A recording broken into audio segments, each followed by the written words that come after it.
पूर्व केंद्रीय राज्य मंत्री और बीजेपी नेता संजीव बालियान की सिक्योरिटी उत्तर प्रदेश पुलिस ने वापस ले ली है। नाराज़गी जाहिर करते हुए संजीव बालियान ने इस चिट्ठी भी मुख्यमंत्री योगी आदित्यनाथ को लिखी है। बात करते हैं संजीव बालियान जी से। सर, सिक्योरिटी हटा दी गई है, क्यों हटाई गई और कैसे हटाई गई? यही मेरा सवाल है जो माननीय मुख्यमंत्री जी से मैंने किया है। सिक्योरिटी मुद्दा नहीं है।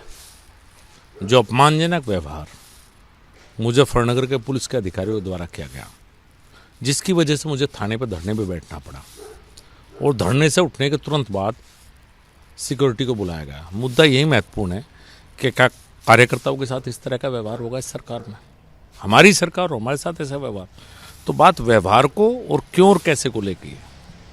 तो कहीं ना कहीं आपको लगता है कि जो कार्यशैली पर आपने मुजफ्फरनगर की पुलिस पे सवाल उठाए थे, उसी के चलते सिक्योरिटी हटाई गई है या कोई और है इसके पीछे? मुझे तो ऐसा ही लगा, क्योंकि मैं धरने पे था। धरने के तुरंत बाद अगर मुझे थाने में जाकर धरना देना पड़े पहले, तो यही बात बड़ा अलग है। क्या पुलिस अधिकारियों के पास इतना समय नहीं था कि जहाँ पंचायत चल रही थी वहाँ पर आके बात सुनते जनता की, जब मैं भी वहाँ मौजूद था? पहली बात तो ये है कि मुझे थाने तक जाना पड़ा बैठने के लिए, एक इंस्पेक्टर से उलझना पड़ा। आप ये समझिए, पहली तो यही कम्युनिकेशन गैप कितना बड़ा है कि मैं वहाँ 10 साल केंद्रीय मंत्री रहा और मैं बात भी नहीं कर सकता पुलिस से। कितना बड़ा कम्युनिकेशन गैप है। तो यही सवाल है जो मेरे मन में भी है। आपने चिट्ठी लिखी है, उसमें अपनी जान को खतरा भी जाहिर किया है। कौन है, किससे आपको खतरा महसूस हो रहा है? देखिए, अभी लोकसभा चुनाव में भी मेरे ऊपर जानलेवा हमला हुआ था। मुख्यमंत्री जी को फ़ोन किया था मैंने, पता है। और इस तरह की और भी घटनाएं जिस तरह से मुजफ्फरनगर दंगों के बाद से जो रहा है माहौल मुजफ्फरनगर का, बात यह है कि मैंने रखा हो तो वो तो सरकार का काम है देखना। नहीं आवश्यकता है तो बिल्कुल मत दे, लेकिन ये रवैया अधिकारियों का नहीं चलना चाहिए। अधिकारियों के रवैये में बदलाव आना चाहिए। जनप्रतिनिधियों की बात सुनी जानी चाहिए। कार्यकर्ता सरकार बनाते हैं, उनकी बात सुनी जानी चाहिए।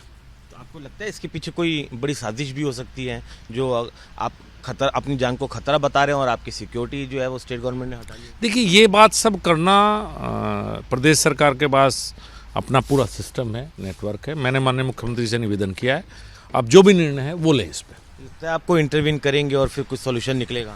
मुख्यमंत्री इंटरवीन करेंगे? मुझे उम्मीद है कि जब मुख्यमंत्री तक बात गई है तो कोई ना कोई निर्णय जरूर लेंगे। एक आखिरी सवाल, जो खुलकर बताएं ना, फिर आपको किसकी साजिश लग रही है इसके पीछे? नहीं, मैंने तो, मुझे कैसे पता हो सकता है? मेरे से पुलिस अधिकारी ने फ़ोन करना भी उचित नहीं समझा। सीधा जो मेरी सुरक्षा में लगे थे उनको फ़ोन करके बुलाया गया। ये व्यवहार अपमानजनक है, ये स्वीकार्य नहीं है। राजनीति में हम आत्मसम्मान के उसके लिए आते हैं। अपना आत्मसम्मान गिरवी रखकर राजनीति नहीं हो सकती। आत्मसम्मान को गिरवी रखकर राजनीति नहीं हो सकती। कहीं ना कहीं सवाल जो है वो पुलिस के ऊपर भी खड़े कर रहे हैं कि आखिरकार क्यों जो इंटीमेशन है, इन्फॉर्मेशन है, वो नहीं दी और कहीं ना कहीं अपनी जान को भी खतरा बताया है। तो एक बड़ी साजिश भी इसके पीछे हो सकती है। Varun Jain, ABP news, Delhi. For exclusive and insightful videos, subscribe to our new channel ABP Live Premium.